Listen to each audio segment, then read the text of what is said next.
մեր պետության հետագա զարգացման ճանապարհին կարևորագույն մի քայլ ենք անում, որը լիարժեքորեն տեղավորվում է այլոց շարքում մեր պետության հարատևության օրակարգի մեջ, որովհետև այստեղ մենք նաև փորձով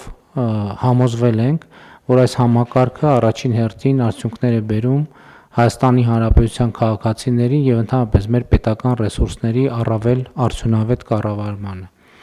Ուզում եմ ընդգծել նաև, որ այս համակարգը ես կարևոր եմ համարում հակակոռուպցիոն քաղաքականության տեսակետից, ելի ուզում եմ հիշեցնել, որ 2018 թվականի ժողովրդական ոչ բռնի Թավշյա հեղափոխությունից հետո մենք կոռուպցիայի ընկալման համաթվերում շատ մեծ աճ արձանագրեցինք, առաջընթաց արձանագրեցինք, բայց մի X պահի եւ այսօր էլ որոշակի լճացում կա եւ ես կարծում եմ, որ մենք պետք է մեր երկրում հակակոռուպցիոն ստանդարտները ավելի խստացնենք, ավելի բարձր ստանդարտներ սահմանենք եւ այս որոշումը տեղավորվում է նաեւ այդ տրամաբանության մեջ եւ հաջորդը, որը ուզում եմ ընդգծել, ելի նախկինում էլ ասել եմ, մեզ հարկավոր է սեփական աշխատանքի վրա գերկենտրոնացած պաշտոնյա, ով առավելագույն ջանք է գործադրում իր առջև դրված խնդիրները լուծելու համար։ Այստեղ գիտեք, կարևոր հանգամանք է նաև, որ մենք խթանում ենք պետական պաշտոնյաների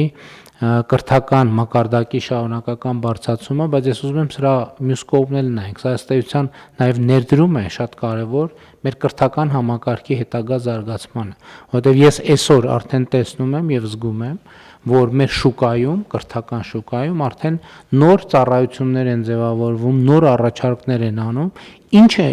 իր հերթին բերելու է տնտեսական լրացուցիչ էֆեկտի, որովհետև այդ ծառայությունները, որ ձևավորվում են, բնականաբար իրենք միայն պետական պաշտոնյաների համար չեն գործելու, այլ ընդհանրապես շուկայում սկսելու են գործել եւ փորձել հնարավորինս լավ ծառայություններ ձևավորել, ձևակերպել եւ այդպիսով մատուցել հանրությանը, ինչը ընդհանուր առմամբ մեր ռազմավարական ծրագրերի հետ համահունչ է, մենք աշխատանքի արդյունավետության եւ արտադրողականության հետ կապված ծրագրեր ունենք եւ այդ ծրագրերը նույնպես էականորեն շահելու են այս ամենից եւ ի վերջո նաեւ մի որոշ ժամանակ անց մենք պետք է այս գործընթացի եւ այս բարեփոխման արդյունքում պետական համակարգում ծառայության անցնելու ավելի բարձր ստանդարտ սահմանենք։ Այսինքն այս փուլում մենք ինչ ենք անում, մենք ծառայության մեջ գտնվողներին խթանում ենք, որպեսզի մենք մեր վրա աշխատենք, հնարավորինս ավելի բարձր որակավորումներ ունենանք, բայց մի X պահի մենք պետք է արձանագրենք, որ որակավորման եւ տարբեր, չգիտեմ, ինչ չափանիշներով եւ բանաձևերով կլինի, բայց որակավորման ստանդարտը, որով մարդը կարող է մտնել պետական ծառայության, էականորեն պետքա փոխվի։ Սկսած կրթական, որակավորման եւ այլն, դա իհարկե առանձին հարց է բանաձևերը քննարկելու եւ մենք պետքա բացառենք այն իրավիճակը, երբ որ ունենում ենք իրադրություններ, երբ մարդը պետական համակարգում անցնում աշխատանքի, կան այդպիսի դեպքեր ցավոք,